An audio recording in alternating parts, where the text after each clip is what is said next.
Welcome to the Collective Genius Podcast, the show for real estate investors who are looking to scale.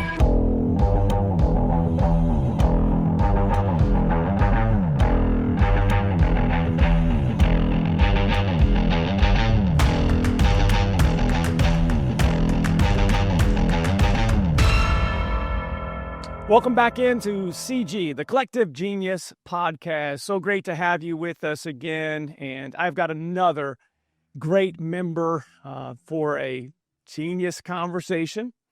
One that is a journey, our journey of real estate investors, of the Collective Genius members. We're so excited that you're joining us today. And I'm excited because I don't think I've ever had the ability on a podcast to introduce a Hall of Famer. I'm talking about Hall of Famer, so much so his business is Hall of Fame. He's a Hall of Fame basketball player, maybe the best basketball player that we've ever had in CG. And it just turns out that he's a pretty good real estate investor as well. Please welcome Mr. Santini Lanicioni. Welcome, my friend. Good to see you. Leon, thank you for having me, man.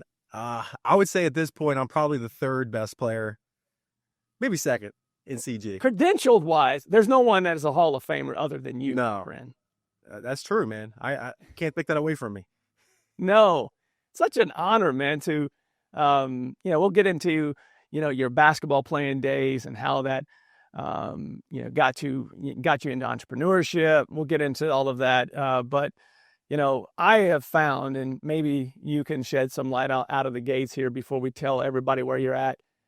It just seems like former athletes, and you don't have to be a Hall of Fame athlete, but it just seems like former athletes are really good entrepreneurs and or executive level employees. Have you found that in your journey? Yeah, for sure. I think it's really one key ingredient. It's that competitiveness with any athlete. That's really where, most entrepreneurs are they want to be number one. And I think that's, always a good thing to see on a resume when you're going to hire somebody, or, if they're a business owner, that they were potentially in some type of sports in the past. So it's key. You can tell a lot about somebody's background. It doesn't have to be college. It could be high school. Yep. There's something about the dedication. I always used to say in corporate, my former boss was a former college basketball player, and he and I would always look for former athletes. And I said as a manager, I used to always say, there's nothing that I, as their coach, as their manager, can say to them that they haven't already heard, right? Yep. And no matter if I use bad language, if I told them they weren't good enough, it doesn't matter. They've been told that many times over by their coach, right? So it's not like, it's brand new to them. Where if you have people that, and my wife was a former, professional dancer in New York, and I know even for her, if it's art, if it's craft, things like that where you're competitive and you have to be good in order to make the cut, that's the equivalent as well. Yeah, absolutely, man. I think, obviously the being coachable and the experiences, the losses, adversity, there's so many things to playing sports, being an athlete, anything like that. That's, it's gotten to me to where I'm at today 100%. So, yeah, well, it's probably good that we introduce you officially here. So Santini, you are, why don't you do this? I don't want to take your thunder away. Sure. Tell people where you operate out of, what your model niches are, because, most people in the Collective Genius don't have just one thing. They do have typically primary one source of income, and they do other things. So let everybody know, where you're at and what it is that you do. Sure. I've been doing real estate right now probably for 8 years. Started off as a landlord, bought 160 rentals up to 2020. And then COVID hit, quickly adjusted to going direct to seller, learned how to wholesale. And that's really when I became a business owner, and that they around that, 2020 to 2021. And fast forward to today, we do pretty much every exit strategy. We flip, we wholesale, we wholetail. We don't keep as many rentals just because it's a little harder to make sense of the numbers, but we'll probably do anywhere from 400 to 500 deals at this rate in 2025. Business has completely exploded from 2020. But yeah, we're probably number one in the market in Southern New Jersey. We don't go outside of that. Philadelphia is 10 minutes from our office. We don't even play around there. So we're hyper focused in just a few counties.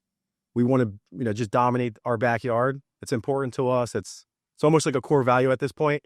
And that's, the less we do, the more money we make and the more deals we do, as far as like, what markets to attack. So we keep shrinking down our metro, and, we get better and better in our backyard. So not to get too far into it, that's kind of where we're at in our business now. Yeah. Well, let's just go into it then. We'll get further back, but let's start with what you just said as a follow-up. Were you always like that, where you were laser focused on Southern New Jersey? We dabbled in like Pittsburgh, Philly, Delaware, but we kept coming back to profit per deal and the amount of time and control that we have when we stay in our local market. And we have about 2 or 3 million people in our market. So a big part of this is CG. They're the biggest guys in there, like Phil Green and Eric and, the other guys. Their market is either smaller or the same size as Southern New Jersey. So we had to just dial back a little bit and say, let's just win our battlefield here, win the war, boots on the ground. And that's made a huge difference. But yeah, I mean, we dabbled in going a little bit further out, but we find we're losing money when we do that. Here's why I'm so glad we started with the former athlete angle. And again, if you were an artist that, had to compete for a spot, band, dance, what have you, the same thing applies. But you said two things during that intro. You said, number one, we're not doing as many rentals. We started out there, but we're not doing as many. To me, I hear take what the defense gives you. From a coaching perspective, that's what I heard exactly when you said that. We're just taking what the market gives us today. That's an analogy back to sports. And the other part that you said is that you surround yourself, with other talented people. Like as athletes, we never knew how good we were until we would play the best, and you always wanted to play the best. So you squared up against them and know where you stood as a competitor. I heard that part.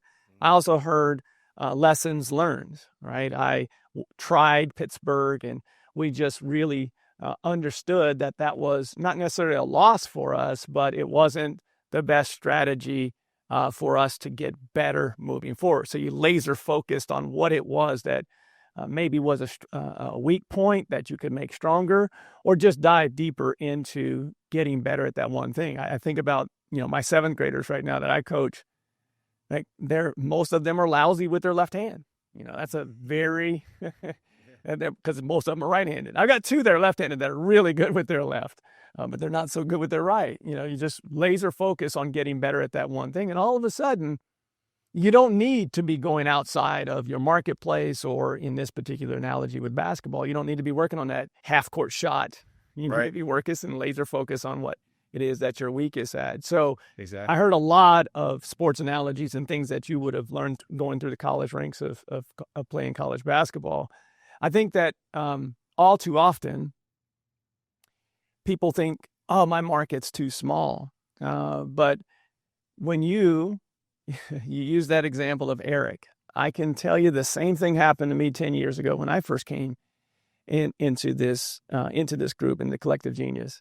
I remember, seeing guys like Frank Cava in Richmond, Virginia, that's not that big, and going, he's doing 200 flips, right? His market's bigger than mine, but it's not that much bigger that my 50 I thought was great. And here he is doing 200. And it's just something about that, knowing that you can do more in your backyard because someone is doing more with less. Yep. That gives you that perspective. And I don't think you get that perspective. And I would love your take on this. Do you get that perspective without knowing people that are crushing in smaller markets?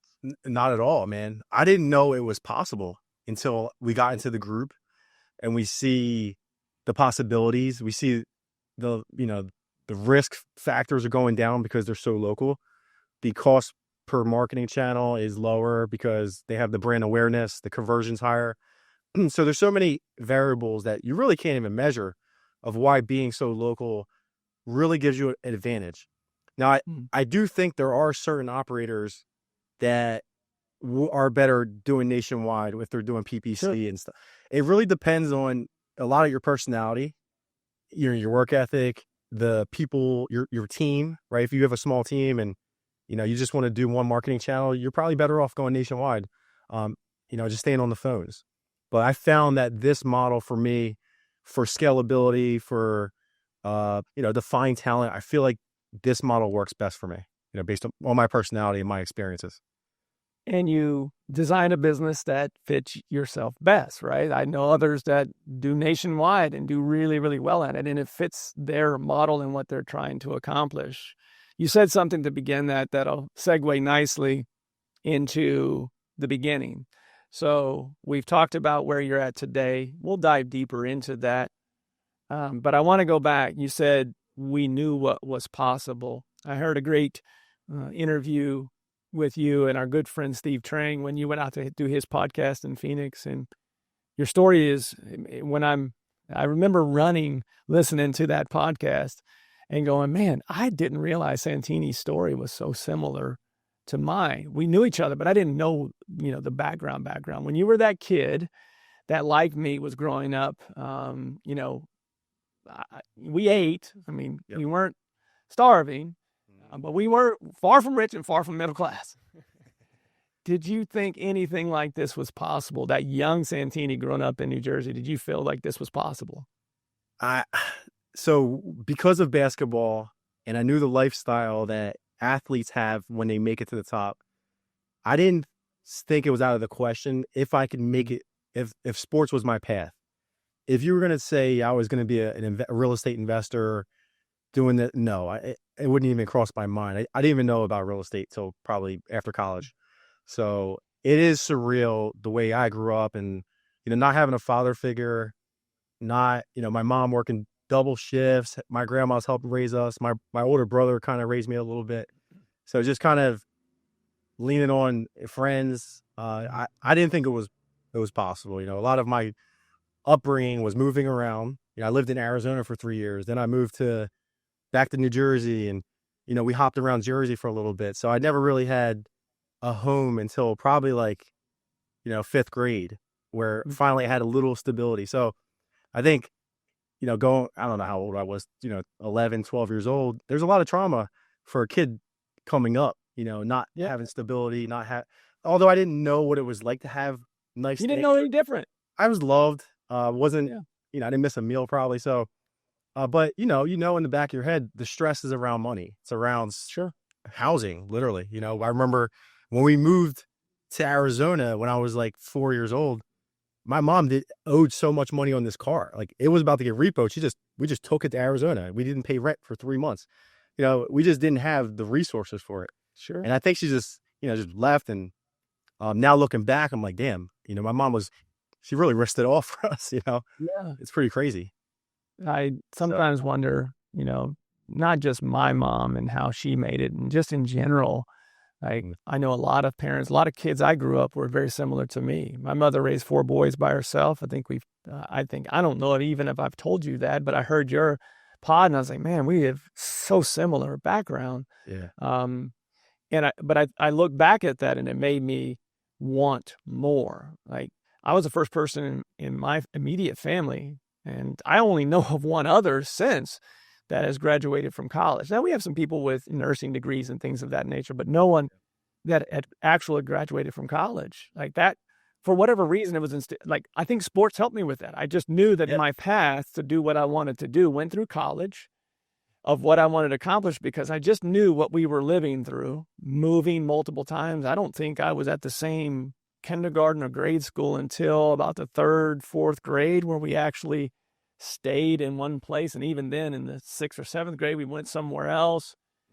But I look back at that experience now, and I'm thankful for it, because I didn't know any better, but it made me want more. My mother, like I believe your mom was a cleaner. My mom owned a cleaning business. We cleaned rich people's homes. And I would go, how the heck do they have this? And we don't. Yep. Again, experience that if I don't have that, I'm not sure I end up where I'm at and where I'm continuing to go in my life. Did you as you were going through that, because I know where I was, I knew that I wasn't as good as a ball player as you, but I knew that I was going to the NBA. And that was my first, right? Eddie Murphy talks about not having a backup plan because he knew he was going to make it, right? I wasn't as talented as Eddie Murphy, so I always had a backup plan. My backup plan was I was going to be, if I couldn't play it, I was going to broadcast it. Yep. So I was a broadcast journalism major in college. Did you have, a one and a backup of what you wanted to do? Not really, man. It was all in for basketball. It's like, I remember fifth, sixth grade. It was the one thing that my brother and I, we'd wake up every day, there's 300 shots before school. I would do sprints and all this other stuff. And after school, go to the gym. So it was everything. It was either basketball or nothing. Like, I wouldn't even went to school if I didn't play basketball. Yeah. So there was no plan B, period. And I remember we wanted to go to college, man. Yeah, we didn't. We needed basketball to get through school. Sure. And I can't tell you how many doors it opens up for a younger kid like me. Like, I'm talking the best AAU teams, right? The people with money now want me, like, to come to their schools. And so if I didn't play basketball, I wouldn't have been exposed to the upper echelon of life and that feeling of being wanted and the work it took to be great at something. And when you stay, again, one focus, it was everything I had at that time and all I cared about. I see the results you get when you're that laser focused. So it carries with you through life. I can tell you that we're both fathers, and I honestly don't care if my kids don't play sports. I really don't. I mean, I can honestly say that. One of them does, the other one doesn't, 2 boys. And the other one, even though, he's very young, he's 8, has shown no signs of wanting to play sports. Very art driven like his mother. And I can just tell you that I don't care if he plays sports, but I do care that he has activities that are sports-like, meaning that, all right, we're not going to play sports. We're going to be an artist, or we're going to be an actor. We're going to do something that gives you drive and purpose. Like, I need to be a part of I need you to be a part of a community, because when and he's got a father, but when I didn't, it was like family, right? You had these people that, had you not played that sport, would have never invited you to go on this trip and stay in a hotel for the first time, right? Those type of experiences that you had with AAU teams that my mom didn't have money to afford a hotel, right? We would crash on someone's couch if I was lucky, right? Yeah, right. So those type of experiences, I think it's super important, for those that are listening to have young kids, and even, middle school kids, just being a part of some type of extracurricular activity is so important for development of your sense of community and future relationships that they'll have. Oh, yeah, it's going to open up so many doors and just make them progress better in life.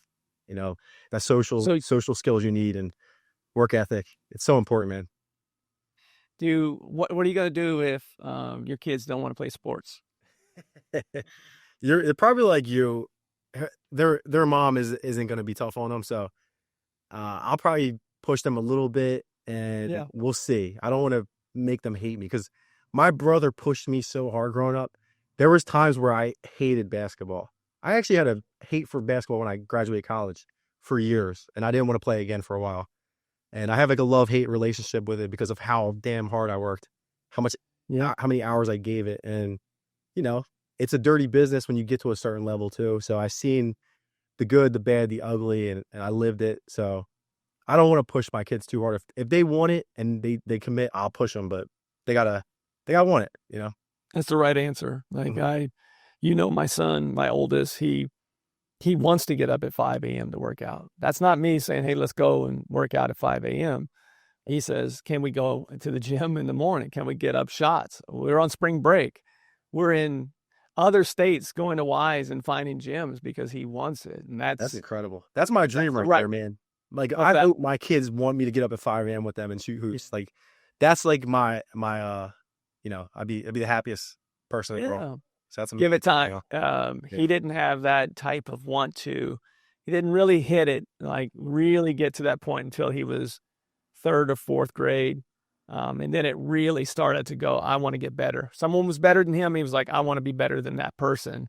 And that's just kind of, but it didn't happen. Like I've got friends that their kids have been balling since 4 years old and were ballers at 4 and 5. Yep. So it happens, if it's going to happen, it happens typically not because you pushed it, but because their friend, somebody on the playground was better than them. And they're like, nah, I'm not going to allow that. That's usually where it comes from. Yeah. I think for basketball, if you get to a certain level and like say locally you dominate and then you go to AAU and you're the worst player or you get your ass kicked by the best program out there, that fire starts and you're like, dude, I'm not working hard enough. And like, there's kids my age this good. It's the same as business, man. Like you automatically turn up your perspective and you know how hard it is. And there's another level of work ethic and drive that you have to tap into. I've seen it, man, on every level of basketball. So, and now real estate, I see it. Now in business, right? It's all relatable. It is. So you graduate from college. Were you the first person in your family? No, my brother before me, he was the first to graduate. Okay. So you're the second. Yep. You were good enough to eventually become a Hall of Famer for your college, which, again, congrats, dude. I don't care what level you play. If you're in your school's Hall of Fame, you're a baller. And then you only had one plan, which was basketball. Where'd you go from there? So I was 2 years behind when I finished my eligibility. So I had 2 years left of school. Again, I was a terrible student. Barely. I wouldn't have went to school if it wasn't for basketball. You were a KD of your school. You just wanted the ball. You just wanted to hoop. So when you strip my eligibility from me, we have success, and then you're by yourself. And you're like, man, there's no more fans. There's no more like basketball. I have to buckle down and graduate. And I switched my mindset. I wasn't going to the gym every day working out, so I just went to class instead and buckled down, took as many credits as I could, took summer classes, and I got my degree in 2 years after. So I should have graduated 2010, ended up graduating 2012. And that was probably one of the proudest moments of my life because I did something differently than basketball. And it proved to myself like, hey, I'm actually talented. I am smart. I can do these things. And, I needed those 2 years as well to mature and to figure out what I wanted to do in life, because you throw me in the work world out of, in 2010, I was so young still and not mentally there, I don't think. So it worked out perfectly for me. You took your work ethic that you had on the court and you applied it somewhere else, and you realized you probably surprised yourself a little bit thinking that you weren't intelligent because you didn't like it. It wasn't that you just weren't as interested in it, right? And so now you're interested in it, you get your degree. Like, what do you want to do? Like, you didn't have any other thoughts other than playing ball. So where does your mind go of, oh gosh, I got to get a job? What was it that you got your degree in that you potentially wanted to do? So I got my degree in business management, and luckily I had friends that have graduated. They got into the workforce, and I'm listening to their stories, what's the best place to apply. So sales was my first stop. So I got a job once I graduated, right? WB Mason is called. It's an office supply company I think they're in the like Boston area, but they have locations throughout the East Coast. They're all over the MLB stadiums, but it was a privately held office supply company. I was hired $40,000 a year to do door-to-door sales. And at the time, $40,000 was a lot. I remember thinking like, man, if I can make $60,000 a year, I'm set. I didn't need much at the time. And well, you didn't have much, right? No. So anything that came in, I was happy. So, and I locked in. I was very grateful for the opportunity, and I learned sales. I just buckled in, worked harder than everybody else. Luckily, I had a really good sales trainer at the time. He really took his time with me. He showed me how to do sales. He let me get my ass kicked in the field, and he would coach me up. And he was very hard on me, but I could tell it was out of love. And within like the first 3 months, man, it clicked for me. I mean, this is just another game. It's a competitive game. I have probably 5 new rookie reps that I started with, and I'm going to outperform every single one of them. And when I tell you I dominated those guys, I took it personal every day. Like, I'm going to get 5 new accounts and, whatever. So that was great for me to show, like, I could do sales now, So stop there for 1 second. because we hear this in real estate investing, and we hear people going, I've got a really good acquisitions person, and I don't want to upset them. I'm going to keep one. And that just clicked with me for some reason, because I often hear that and I go, guys, you can't scale with a staff of 4 beyond. You're going to hit the ceiling at some point. Yep. And you do not get that competitive fire that you get with sales that comes from, athletes and things like that you're hiring. They want to compete. They want to show they're the best. So I didn't want to gloss over that, because I too, after years in minor league sports, I went into sales, and I remember the class that I started with. I was selling, believe it or not, I think we've had this conversation. I was old enough. I sold Yellow Pages, and we had a hard deal. It was. Taught me a lot. It was my MBA. I tell people all the time. I had the opportunity to learn sales at a high level and talk to many different business owners of different things. I mean, you name a product or service, I have sold them or tried to sell them advertising.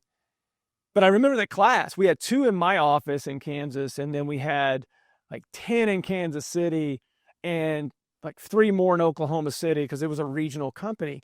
And I just remember they kept falling off. There was maybe 15 in our class. They kept falling off, and it got down to like 5 years later, there were just 3 of us left, right?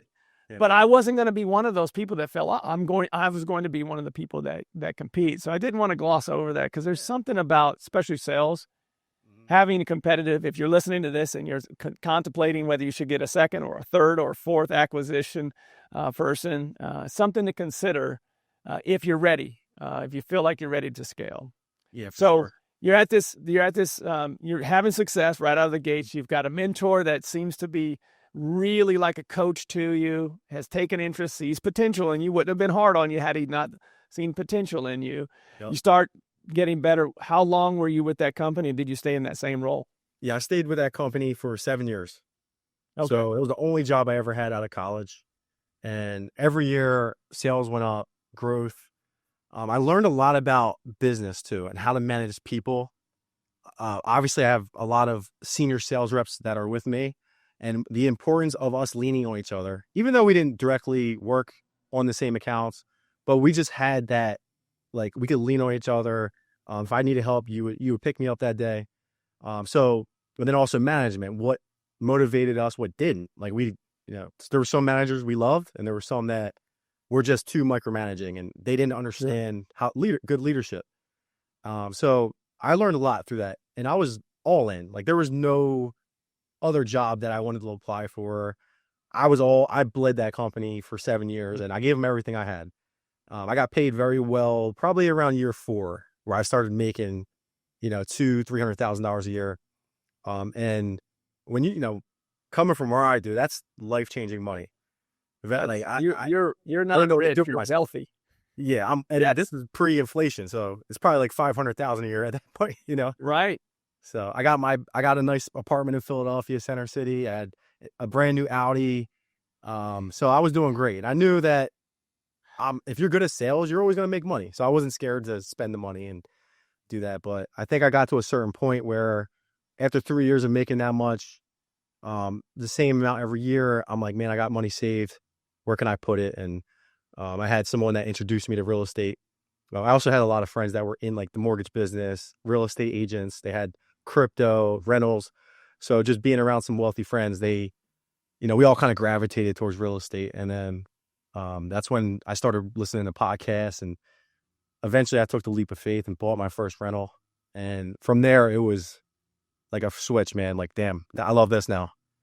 I love these conversations because you were listening to those podcasts. Now you're a guest of those podcasts, man. If I had a podcast like this when I first started real estate, I could imagine like the mindset these guys can get from listening to your stuff. I listened to like 3 or 4 of these already. I'm like, this is some gold on here, Man, it's just when I first designed this, we had some grandiose plans of what we wanted to do with the pod. And then when I really stripped it out, I said, let's start, and we'll eventually evolve and do some other things. But there's so many stories to tell. And last week I had Corey Raymond in the pod before you, and I asked him his superpower, and he says, I've got a couple things that I think I'm pretty good at, but if I had a true superpower, it'd be just curious. And like, as we get older, especially, asking why, like our good friend Eric Brewer is the best at that, right? Yeah. It doesn't matter how good of an idea you think something is. He will continue to ask you why until everybody feels like it's as good of an idea that you feel it is, because you get the best when you truly are curious. And what I found in doing these episodes now, I think we're 13, 14, whatever it is now. And we'll continue to do one, every week. I have found that I've known, yourself and Corey and Eric and Phil and all these guys that we've done it with before. I knew everybody, but I didn't know them at this level. And when you really start asking them about their business, you start understanding that there are some breadcrumbs here of success. Yep. That everyone's a little different, but the line of success is very, very similar. And that's what I really wanted to strip this down for. So you get to a point where you're having some success financially. I've seen a lot of people make this jump, especially over the last 5 years. COVID really jump-started a lot of people full-time into real estate investing full-time.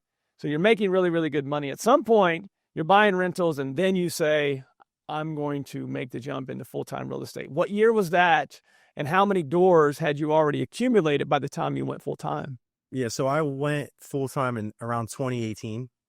I started buying in 2016, so small, maybe like a year and a half into it. I left a big salary, big commission job like right behind me, so I went all in again. And I thought, if I could keep picking up these rentals at cheap prices and refinancing them out, there was enough money on the refi to kind of treat like active income. And Sure. then also it still made sense as a rental to cash flow $300-400 a door with 25% equity. So it was the easiest thing in the world to pick up deals in 2018. And I had probably a good year and a half, 2-year run from the time I quit to when COVID hit to go nuts. And that's how I got up to so many doors, 160 plus rentals in that period. But really the gold was, because I'm not making active income. It was the refinances. So I would build in a little bit of cost, and I would take some for whatever, and it was tax free. And yeah, it was just a predictable cycle every single month. I would have 3 or 4 hit, pull some money out. It was more than I was making at my job, for sure. Sure. And you had a nice nest egg that you said is tax free, because you were, for those that are listening that may not know that strategy, that's the BRRRR strategy that you were utilizing when interest rates were low. You were pulling out tax-free because you were putting equity into these properties. You were actually doing the work into these properties, refining them at their appraised value and pulling that money out. Yes. Yep. And then obviously your first year of a fixed up rental is going to pretty much, like, you have a 90% success rate. And the mortgages don't start for maybe 2 or 3 months at that time, because you would prepay it at closing, some of the payments. So like that's all cash flow on those first 3-4 months. And again, this is a small phase of my first, journey. So I had cash flow coming in, I had refinance money coming in. So it wasn't the hardest transition. And I was really good at finding properties on the MLS, and a lot of wholesalers started sending me stuff because I was like a buyer. So I started to get the ins and outs of how to pick up deals during that period, but I was all in on just buying rentals. I didn't care about the wholesaling or flipping yet. You didn't need to because you had a big salary. Now you go full time in this. How'd you replace the active income? Yeah. So, 2020, that's when it happened. I had the world shut down, COVID, essential workers only, our jobs even shut down. We had like 10 jobs going, and my refinance plan stopped working, and it was scary. I think I had like 300-400 grand stuck into deals. I had to wait like 6 months. Tenants stopped paying. I think half of my portfolio stopped paying. So I had to get forbearances on some of these properties. It was a lot of work, a lot of stress. I had staff too. I have a property management company, a construction company. So I had to float their expenses. Thankfully, I didn't lay anyone off, but we, took out the PPP loans, the EIDL, and it was a lot of figuring out stuff. I had to raise some capital, brought in a partner for the rentals at that point, just for pure insurance purposes and survival. So I learned a lot about myself, how far I'm willing to go to make sure that we survive and what it takes. And it was a punch in the face, but I didn't know that the craziest run up in real estate history was about to happen. So that was the other end of getting through and surviving. So it set me up to get where I'm at today. Like, I'm looking back, it's a blessing that all that happened, honestly. Yeah. None of us knew where this was going to land. I think I've told this story before. We were in CG March of 2020 in La Jolla, California, at our March event. It was day 3 with the old format. And so we had some people coming, we had some people leaving. And I remember that day is when the NBA shut down, the NCAA tournament said, we're not going to have a tournament this year. Mm-hmm. And you would have thought that the world was shutting down because people were starting to call airlines and worried about how they were going to get home. And they had all these things going on. And, people started leaving because they didn't think they were going to get a flight. And the same thing happened with the market, right? They were like, I'm not sure what's going to happen. So the one thing I will say, that just a shameless plug here as we talk about community, is we knew that as leaders, and we immediately said, hey guys, as you leave here, know that next week we're having all hands on deck as we talk people through, especially for those that were landlords in states like New Jersey and New York and California, where tenants may, take full advantage of the opportunities that the state provides. And so we went immediately into all hands on deck. I remember the first call, we had over 100 people, and we didn't even have a Zoom set up for plus 100. Jeez. So people were like, I can't get on. I'm like, I didn't realize we were going to have, I think we had 155, 160 people in that first call. And I only give that shameless plug because, when these type of things happen, you want, a bat phone to be able to call and say, hey, what are you doing and what's working, what's not working? What are you saying to your tenants? And I'm thankful that we had the community and the ability to help people through those things. Thankfully, a lot of the bad, we worked our way through, and the market just absolutely took off. And so for you, what did that mean for your business? So when the market took off, wholesaling, I just started getting into wholesaling, and I saw the possibilities there. I hired 2 sales guys right away. My first 2 hires. They were really good, actually. One of them's still with me. And then I hired an operator. But we were making, I don't know, we probably made like $500,000 the first year in active income, which is pretty good at that time, from 0 to 500. Once I hired an operator, Jesse, who's still with us today. Yeah, we went from 500 to I would say 1.5 right away. And I actually ended up doing less work during that. So I'm starting to see wow, I have some good people in place. It actually operates a little bit more efficient without me in some of those seats. And the stress went down because I gave them everything I didn't like doing. I enjoy sales. I enjoy acquisitions. I don't enjoy the TC process and the loans and all that stuff. I just want to focus on what generates us money. So that's when I had to dig in and, 1.5 million. I was around some good wholesalers and operators. I was like, you know what? I got to get to the best in the country. And that's where my mindset started being like, all right, let's either hire some coaches or let's go to a mastermind. And, that's when we joined, I think, Collective Genius in 2021, I believe it was, or 2022. Can't remember what year it was. It's funny how the years run together. I know it's been at least 3 or 4 years. So we're in the same boat here. How did you, I don't remember the story. How did you, because you hadn't been to a mastermind before or a community like this. How'd you find out about this? Oh, actually I hired Sharper before we went to CG. Yep. That's and Eric right. was our guy that came out for, I think, 2 days or 1 day. That's right. So we hired Sharper because of a podcast. So Steve Trank's podcast had Eric Brewer on there, and we were all obsessed with listening to all the like Wholesaling Inc., Steve Trank's. There was a couple other bigger pockets. All good ones. Yeah, and the good thing is my team was listening to him too, so we were all like locked in. And then one day, my sales guy Sean was like, "Yo, there's this guy in Pittsburgh or York, PA. I forget. Yeah, I think he said Pittsburgh, but he was York. He probably said Pittsburgh because it sounded better than York at the time. Yeah, he's like, "Yo, listen to this guy." I'm like, "All right, let me listen to him." And then I seen something where he was on like the Sharper business panel. That's right. Yeah, so he was a facilitator for them on their empire, and now their other operating systems. But yeah, he was actually working with Sharper at the time. And he was doing 300 deals at the time or 400 a year. And he was doing novations, and he was local to the Northeast. And it was like, wow, man, this guy's like 20 times bigger than me. So he was someone that I was like, let me learn a little bit from him. And we brought in Sharper, got a chance to meet him.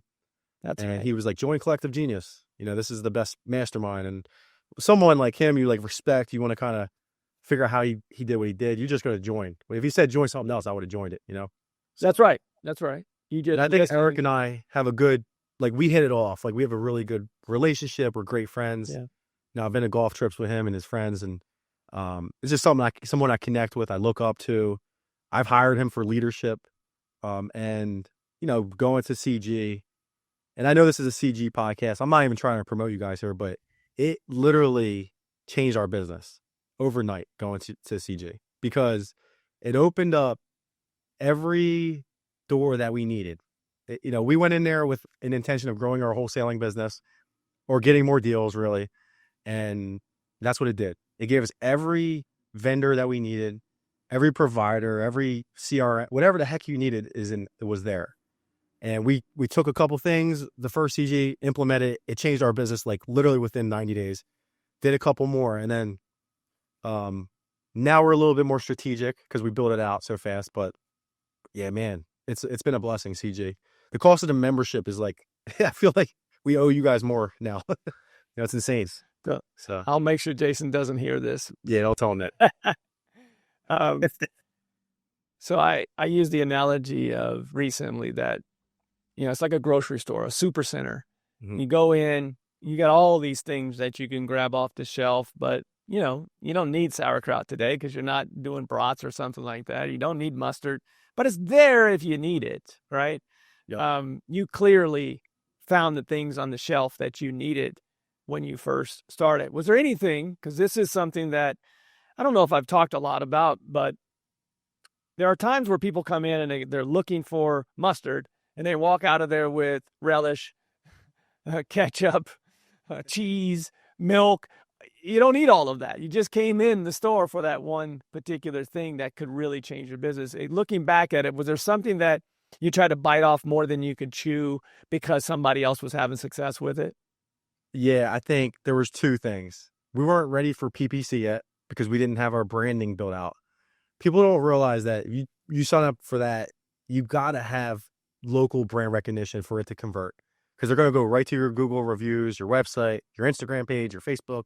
So it all matters. So you got to get that up to speed. So PPC, we failed at when we first got in. And then our CRM, we went right into Salesforce, and that was I didn't do it there's some horror stories of people building it out, costing hundreds of thousands and scrapping it. I was 2-3 months into it, I just scrapped it. I probably lost 15, 20 grand, but you know what? It probably saved me hundreds of thousands of headaches. So I scrapped it earlier. It was more our fault because we weren't ready for it. It's a massive undertaking to build out a Salesforce, at least at that time. I don't know what it's like now. It might be easier, but those were two things that set us back a tiny bit.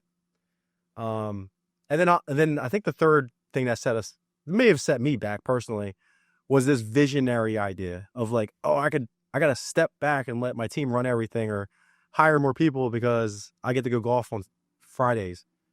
No, that's literally the opposite of what needs to happen.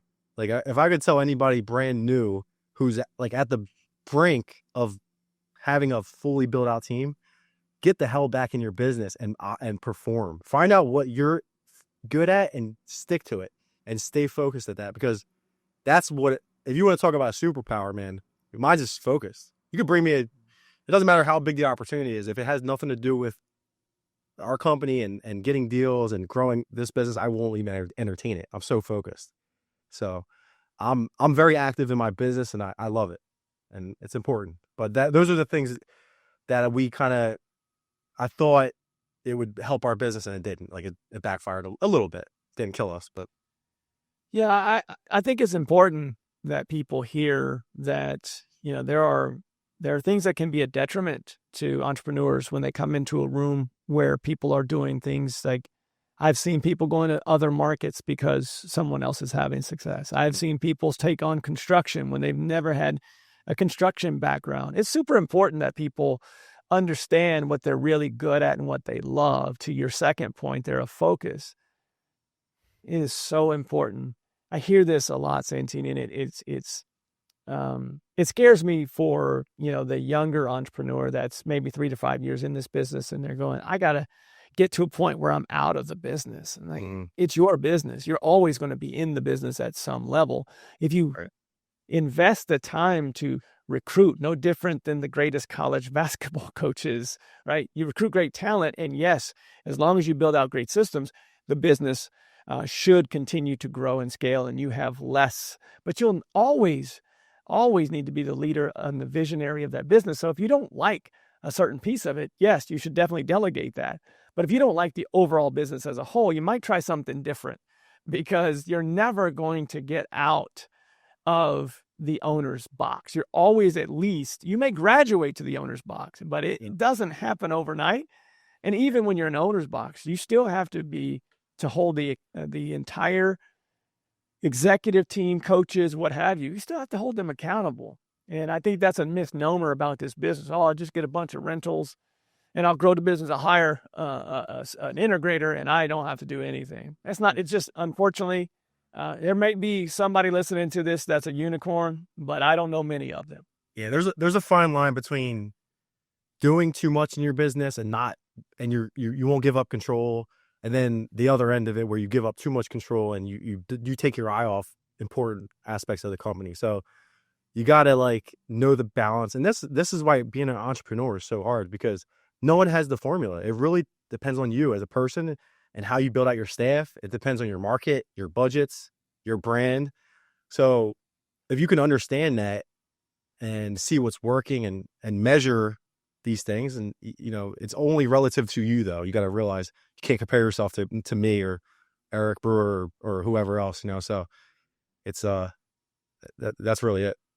Design it for yourself is what you're saying. Like, design the business for what you want to accomplish and what you love. I mean, because honestly, if you don't love it long term, it's going to become a job. It really will, and you'll get to a point where you don't love it because you're not surrounded with people that you love to work with, which segues nicely into, my next follow-up for you, which is, you're one of those members that has always involved your team in this community.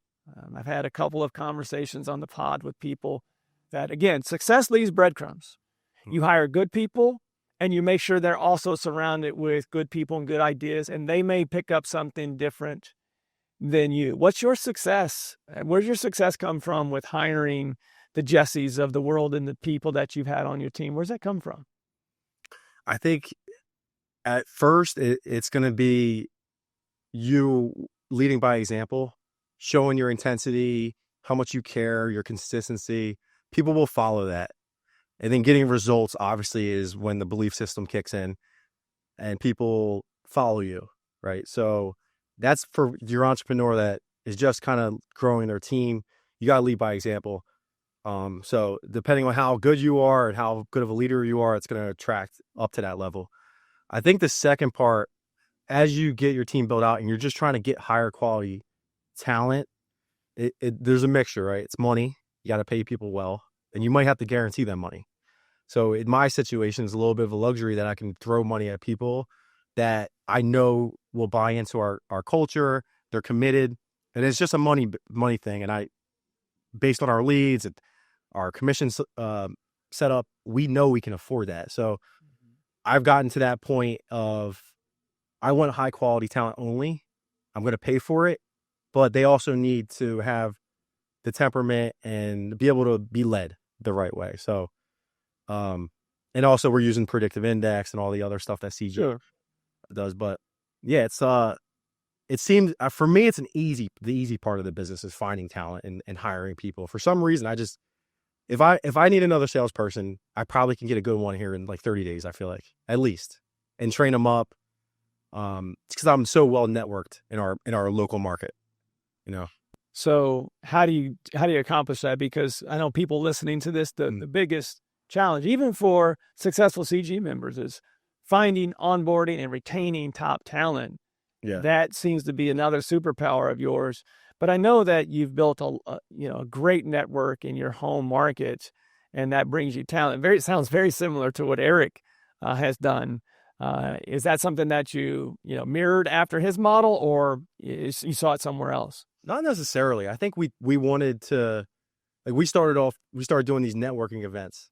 We kept it small. We just tested it. We knew that we needed to meet more people locally, and it was a huge success. And now we do those once every probably 3 times a year. But that helps our status. It helps our influence, the go-to people in the market, the social media presence too. Trying to have that fine line of not bragging, but showing people, like, hey, we're doing a lot of business. We're the top dogs in the market. Sure. We're going to have finesse with that. I think all of that contributes to having the ability to attract talent. It's a recruiting tool. It's one of the biggest reasons why we post on social media so much. And it literally brings us a lot of people that want to come work. Sometimes they'll come for less money. Sometimes they'll want more, but they believe in themselves so much. They know they could be an asset. But it gives you those options to bring in talent. So you got to have some type of local presence. If you're just hiding out in the background and not posting on social media and not, putting out effort to network with people locally, no one's gonna know who you are. You're kind of like hidden and behind the scenes. So that's why it's tricky for these guys to probably recruit talent, because they're only on Indeed and there's just no presence on social media. Yeah, it's no different than, again, using the sports analogy of a college that everyone knows is a basketball school versus one that people don't. It's going to be a lot easier for the basketball school to get higher level talent than it is the person, the school, the coach that is recruiting for the school that no one really knows even if they're a winning program, if no one really knows them. No different. I don't underestimate what Santini just gave you there. I used to network when I got in this business.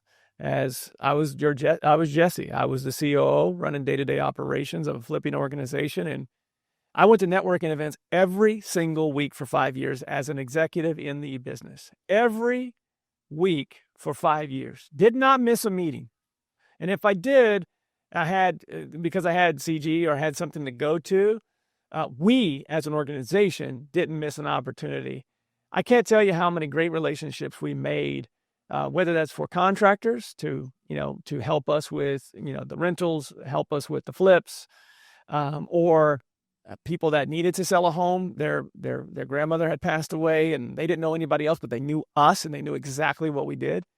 To people that were super talented, that were making more than what we could possibly hire them for at the time, saying, hey, I just love what you guys are doing. I'm completely burnt out on insurance sales. I want to come work for you guys. Yep. Do not underestimate that, and take that networking and add it with social media. And even if you don't love it, you can have someone that's really good at it on your team, or you can pay someone on your team just to literally follow you. You have, you do that a lot. You are all over social at your projects, and it's not you just turning on a camera. You've got someone that's doing that for you, right? Yeah. We have a full-time person.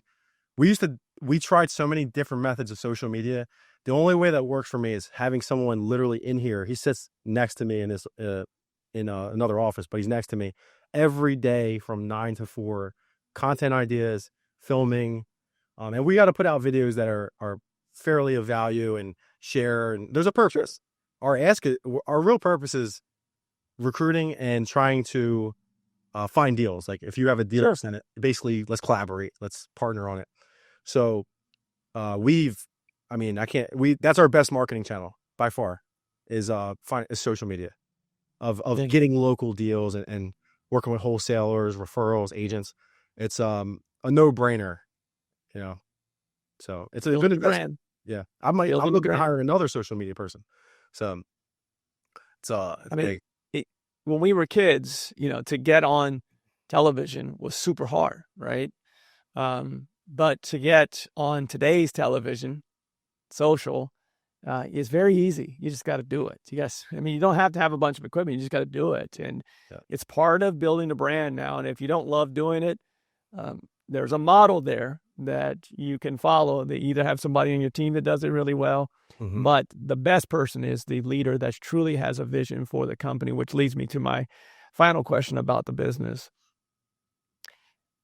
What's next? I've seen your business grow significantly. I've seen purpose change with you. I've seen you lifting up people. You've just become such a different leader than when I first met you. Like, Appreciate it that. seems like you're doing less scramble and more like, you remember those movies where they're designing war plans with submarines and things like you're playing chess now at a different level versus scurrying. Like you're very intentional about what's next. So as a whole for the business, where do you see this? Where do you want this to continue to grow to? I haven't looked that far ahead. I think our short-term goal is to get, from a number standpoint, $10 million in gross profit. We are trending, honestly, this year close to that. Last year we did 6.5 million, so it's going to be a big jump for us. But beyond that, I don't know what the market looks like with the tariffs, the politics. So I don't want to get too far ahead and say I want to do $40 million a year. Obviously, I would love to.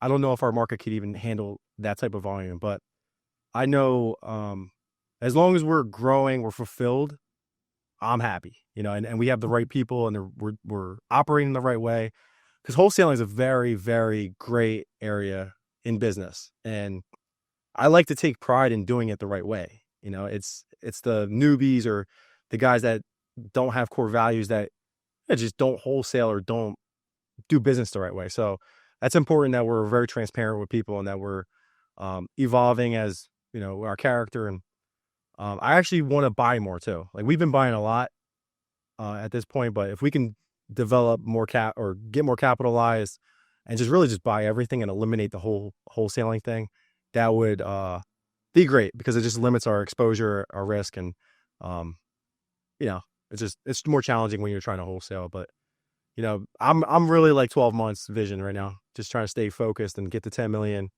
and see where it lands. But as far as our organization, we're perfectly built out. I have everybody we need. We could probably hire a couple more people, but Sure. I want to stay very lean. Like, I want to make sure that if there's a turn in the market, I'm not firing everybody or cutting costs. We have a good lease on our office space. All of our marketing channels we could turn off immediately if we needed to. Mostly everyone here is commission only, with a guarantee if they ever go below it, but Sure. no one ever really drops below that.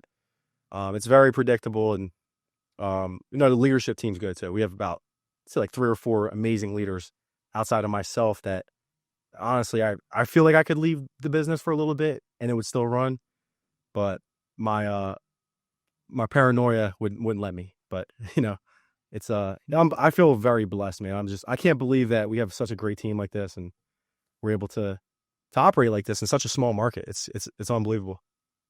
It's all you, my man. I mean, like, Appreciate that. you put the team is doing the work, but Mm. they want to be led, and that you're the right leader for them. I mean, clearly, like I mentioned, I've seen you grow, and you are attracted to those that in our group. Like we always say, we hope that you can come into this community, and iron sharpens iron. And if there are 5 people that are in your closest circle, we sure hope that one of them, if not 2 or 3 of them, are CG members. And I see you utilizing those resources within the group and giving value back. If I had to put my Gary Harper hat on for 1 second here, when it comes to your future vision, Yeah. I think you would be beyond 12 months, and maybe you are. I just didn't pick it up. Yeah. If you really define what your next purpose is beyond just revenue, right?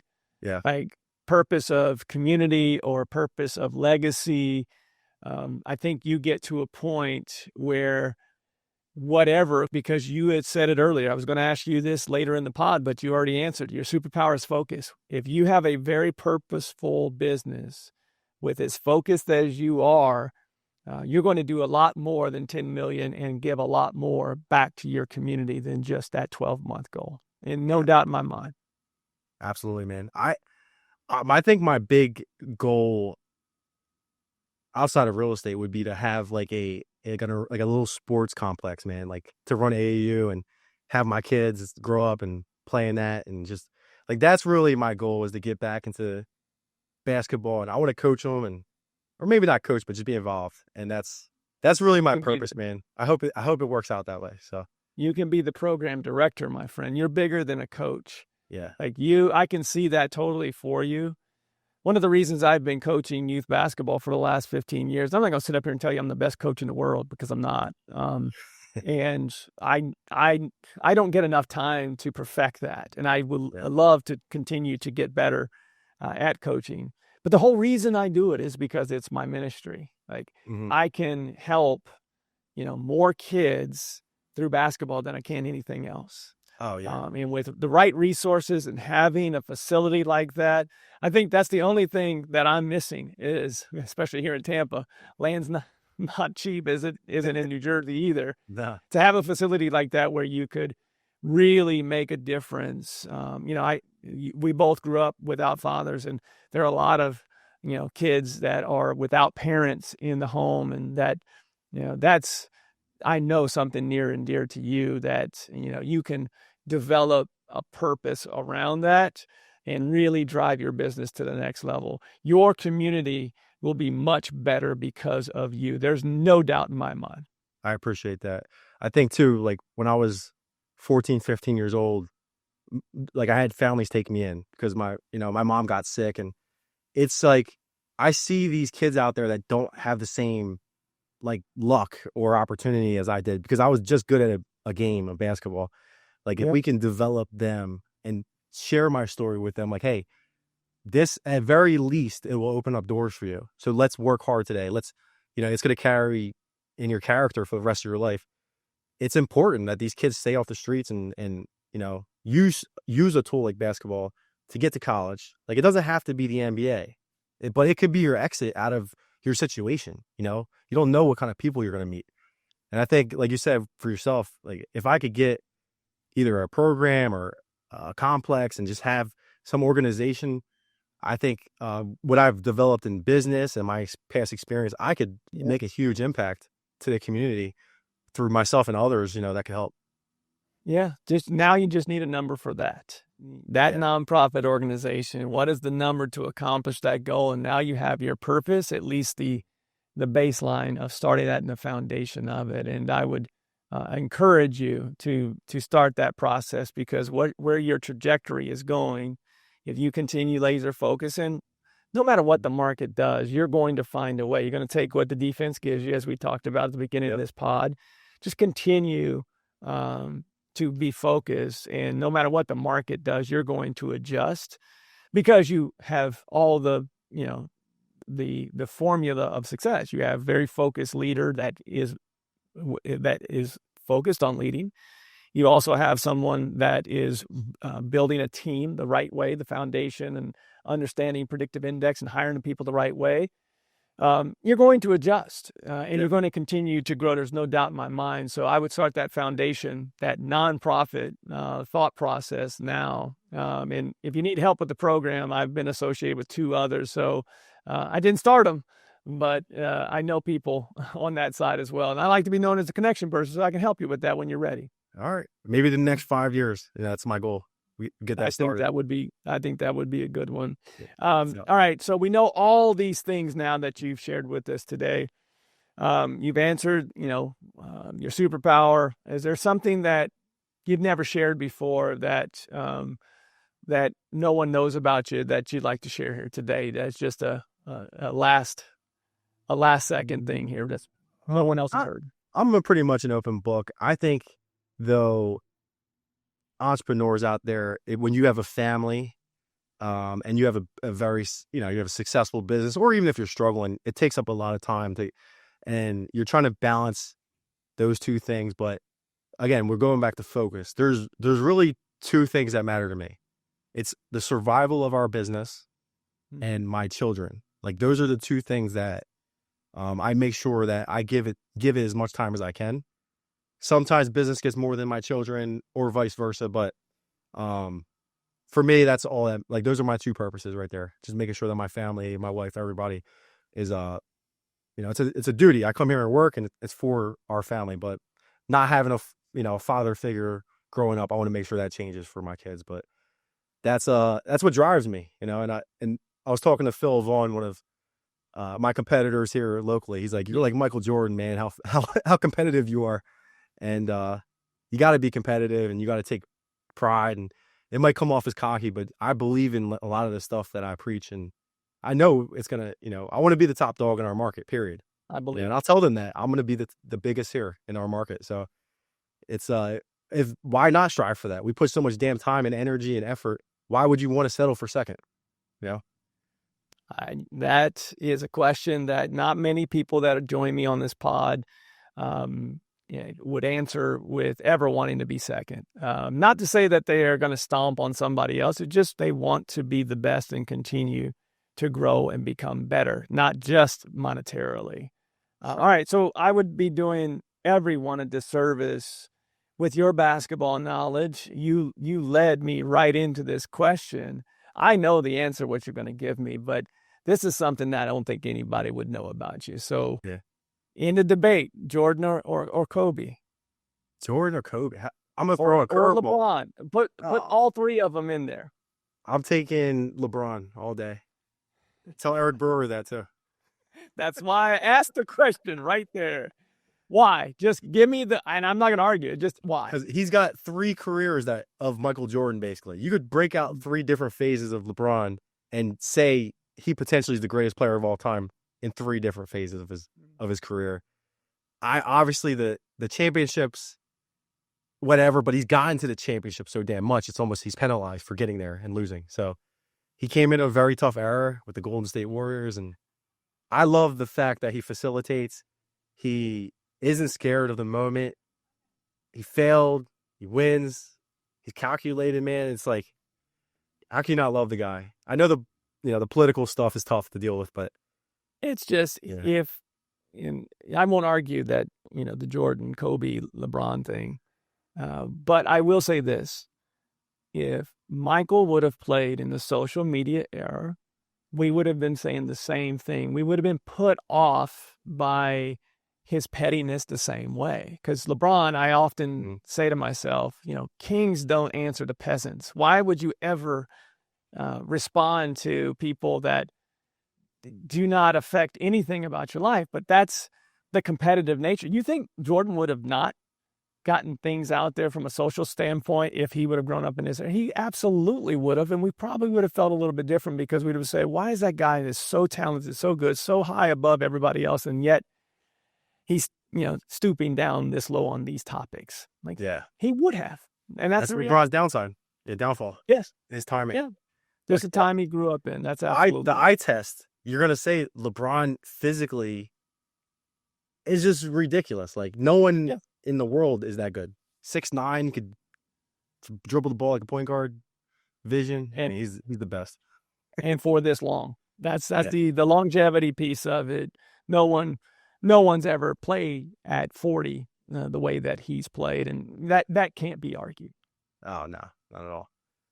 For sure. All right, so I know you're not hard to find, like Primetime, man. You're not hard to find on social, but for those that would like to follow you or learn more about your meetups, you have some great meetups that you do in southern New Jersey. How do people find you? Instagram, Facebook, Santini Lanicioni, or follow Hall of Fame Real Estate we're in South Jersey. So definitely shoot us a DM. We're going to answer you, or you're going to get me probably. Although I have someone managing my DMs, but I still look at it and we'll get back to you guys. But yeah, I would love to hear from anybody, especially local guys, wholesalers, agents, anybody that wants to learn, collaborate on deals. we specialize in distressed properties. So please, don't hesitate to reach out. Love it. Santini, I can't thank you enough for your time. I know taking an hour out of your day, hour plus out of your day, your time is valuable, and it means a lot to me. And this was a long time coming. I've been wanting to do a pod for a long time to have conversations like this with not only members, but true friends that I call on when I need things, and vice versa. And friends that will call you you and your son, when they have a Sixers playoff box. Like, those are the type of friends I want to surround myself with. So can't thank you enough for those tickets back then, as well as joining me here today. So again, thank you for your time. I appreciate you, Leon. And I'm very grateful for our friendship and the CG community. We always say that Leon's like a father figure. We trust, whenever you say something, we trust it. Like, we don't question it. We're comfortable when you talk. You're like you're our leader as far as the community is concerned. And I appreciate you, honestly. I think you do a phenomenal job. You're selfless, and I can't be more grateful to have you as a friend and part of the community. It means a lot to hear that from you, my friend. I like to be Unc. I like to be Unc. Yeah, you're not old enough to be my dad, but you're too old to be my brother. So I don't know, uncle. Yeah, like Cam Brewer, Eric's son, who plays college basketball, refers to me as Unc. I'm like, you know what? I like Unc. I'll take Unc over Dad. That's great. All right. Well, thanks, Santini. If you want to be in a room with real estate investors like Santini and the others that we've had on the pod, you know where to find it, thecollectivegenius.com. Take a look at our different tiers. If you fit one of those and you're a go-giver and you want to potentially look at joining this community, fill out an application there, and hopefully you can talk to myself or somebody on our team to see if this is the right fit for you, and vice versa. I would love to have a conversation with you. And if you like this pod, please like, subscribe, and share it with your friends. Thanks for all that have left comments and all the great things that have been texted to me and emailed to me. We'll continue to do this every week, and looking forward to seeing you on the next podcast next week. For now, we'll see you next week. Take care. Are you ready to scale your real estate business? Visit thecollectivegenius.com, where real estate investors come to scale. Subscribe to the Collective Genius podcast and hit the bell icon to be notified when our next episode releases. And thanks for listening.